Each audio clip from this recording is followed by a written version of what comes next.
can't believe you're actually going to buy a condom. But what's wrong with that? Charlie, condoms are for losers. So. Jesus is Lord!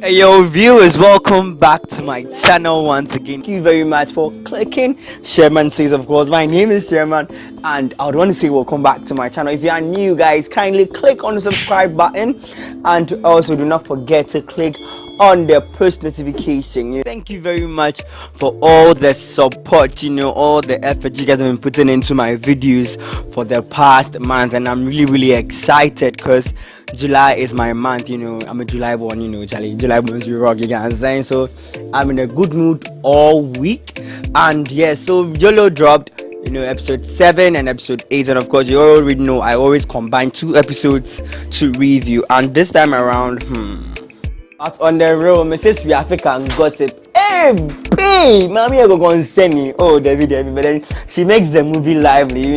I really like her part. I always like the sayings, season 2. So like, so the mountain has deceived me. So the episode started off with Miss Biafi going around, you could see that she was pulling her fascinator and saying, oh, David. But then she's funny. She's a funny personality in the movie. So she went to the barber salon to ask the boys if it was true that Cyril has really landed from up like Salimami way. Oh, David. So eventually the boy told her that it is true, but then she wanted to confirm with her own eyes. So she went straight to Cyril. She was actually told it is true that Cyril has actually landed. And there, no lady had texted and I'm at the whole community. So we have 3 messages, pay. Oh, David, mommy, wait. We are not that so. One of the things I liked about this episode was the fact that George was given a lot of screen time, excluding the senior high school portion. He was almost like in every little scene. Of course Cyril is back, so he's gonna be like in body, so he's gonna be everywhere. And also Drogba was also not given a lot of time, and I also liked because initially he was in almost episode 1, 2, 3 and 4, you get it. So it's nice that George is being given more platforms, and so we also saw some other characters from the previous seasons as well.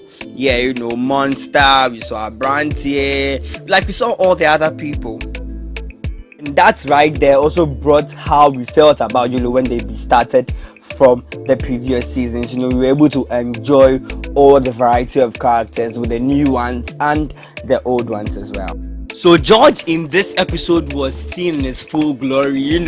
We could see him yobbing the girls here and there. Like, we could feel the George we knew back in the season 3 and the season 4. So like the guy get more, he get vibes, like he knows how to go around with things. And even the way he even convinced Emily and Ruby to come for the party even blew me away. Where Cyril and then Drogba was doubting him, and then they thought he wouldn't do it, but then he eventually pulled it out, and like he was the man of the match for the episode 7, to be honest. He was like everywhere, and it made it consistent. We saw him like do other things, and that was one of the things I would also commend. We saw him assisting Emily even at the party, and he's a trouble guy. If it wasn't for him inviting Emily and Ruby, I'm sure that Cyril would have had his way with the other girl. Do you get it? So in some ways we could see that he played good roles, and in some places he was the main reason why some things did happen. So let's move away from George and let's go to Tilly. So Tilly came back in this season and this episode, and we saw a lot of things, because we didn't see her in the previous episode. We didn't see a lot of her in the previous episode, so we thought that probably she wouldn't come in this one. But then here she came back, and I was like, whoa, what happened to her? We didn't see what happened. Why did they bring her back again? So like I was wondering, I was wondering, like a lot of things are going on in my head. But eventually they asked her what went wrong, and she told them. So what? As they come here, now I think say what? Will they come do Bible studies or what? So I was very happy and satisfied that Drogba's cousin didn't do anything vile to her. I was really happy, and I was really proud of his decision to stay away. That was real good. I felt like that was mature enough.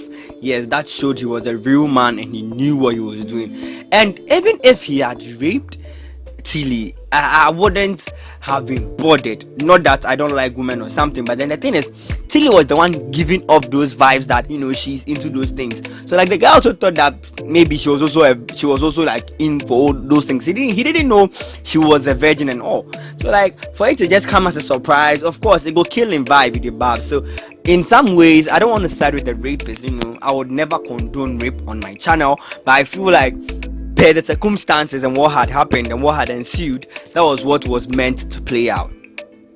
Since I have spoken on Tilly, I think I would have to also speak on the other guys from the senior high school scenes. So Mark Anthony and Odenchem were in these episodes, and I also like the way they just took it from the part where they had been done with their punishment and all, and Odenchem was speaking to Mark, and then they brought up the issue where Odenchem told a lie that his parents are outside of the country and all of that. Odenchem is a hard guy, so we're not expecting that he will even bring his parents to school. Whenever I watch these parts, I really feel like I'm back in high school. Like, as I've been saying all the time, it's a good move for YOLO guys to really bring this thing. Like, it will make people actually feel like they are part of these things as well.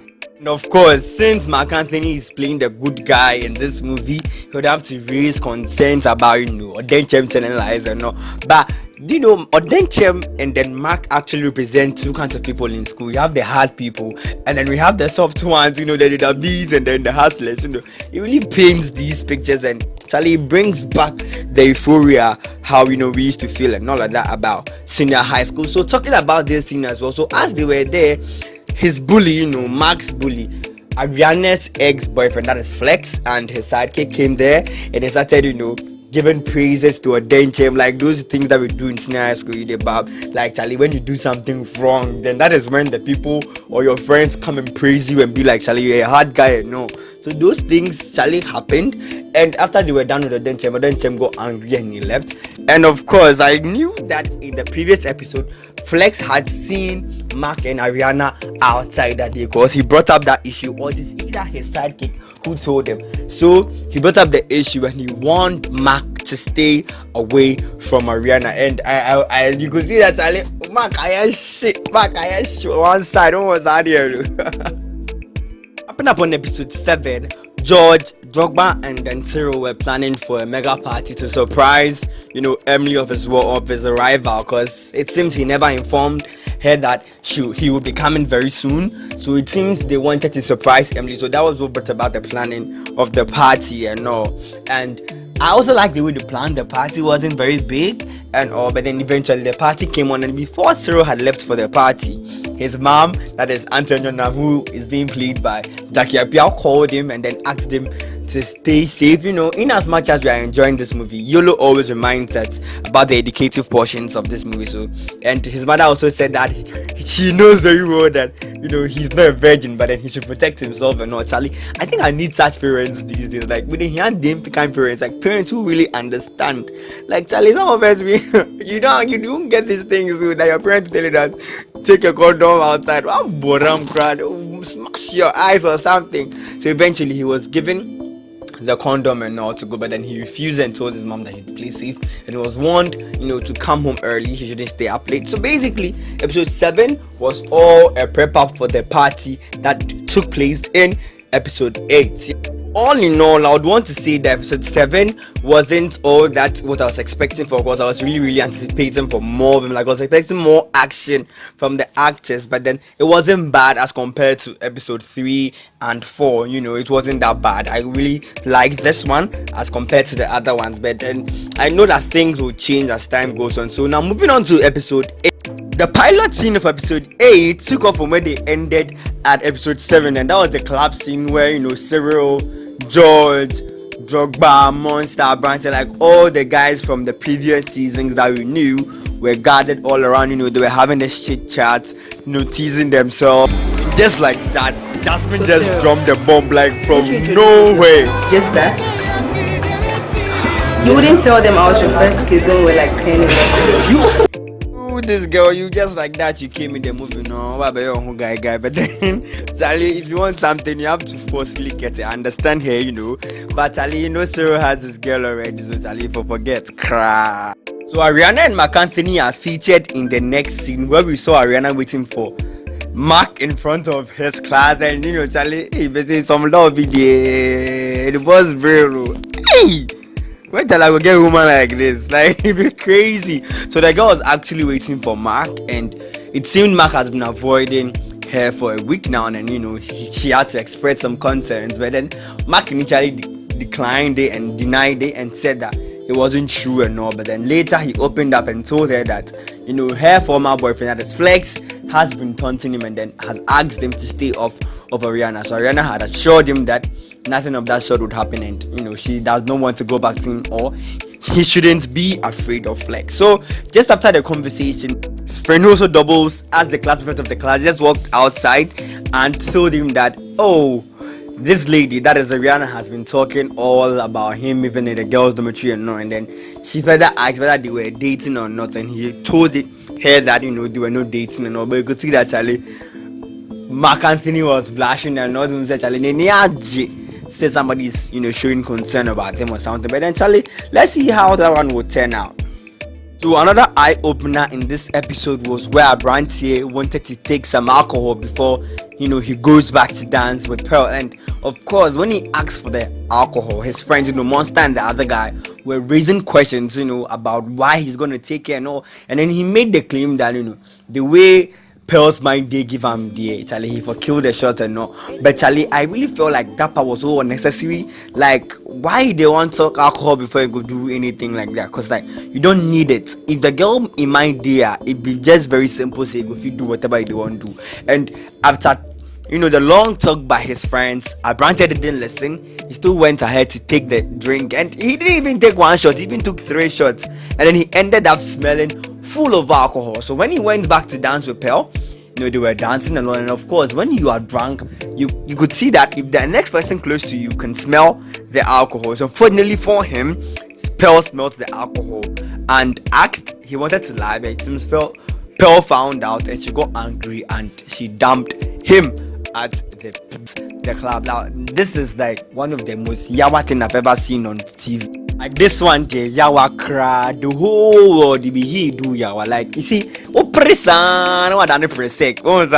But then Charlie, that was an L for a brand here to take as the episode was about. And the exclusion of the senior high school scenes, the whole of episode 8 centered on the club scene, and then the surprise that Cyril had for Emily, and all of that. So after the scene where Mark Anthony and then Ariana were in, you could see that George had gone for Emily and her friend to come inside there, and then Drogba also was looking for Cyril, and then he went to see Cyril and then Yasmin also dancing. And of course, that particular scene, I was actually praying that Emily should meet that particular scene and then Charlie it will spark fire, because like when that place sparks fire, it means the next episode is gonna be bloody. But then Drogba saves the day, speaks to Cyril, and then disrupts everything.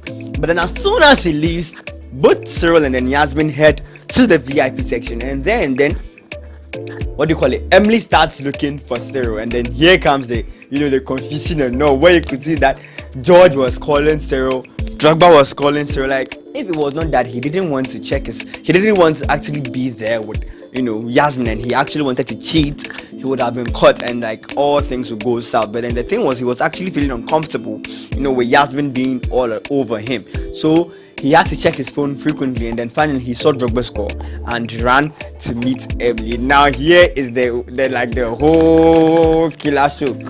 So now he meets Emily, exchange pleasantries, they are happy about themselves, they do this hang out and all, and Yasmin pops out from nowhere. They start asking questions and start asking Cyril why he dumped her at the VIP section and acting on BG and also Emily got the vibe, because like say somebody try to claim your boy, you gonna say this person there or you're a bad person. So like I think Emily caught the vibe and she was like, who are you?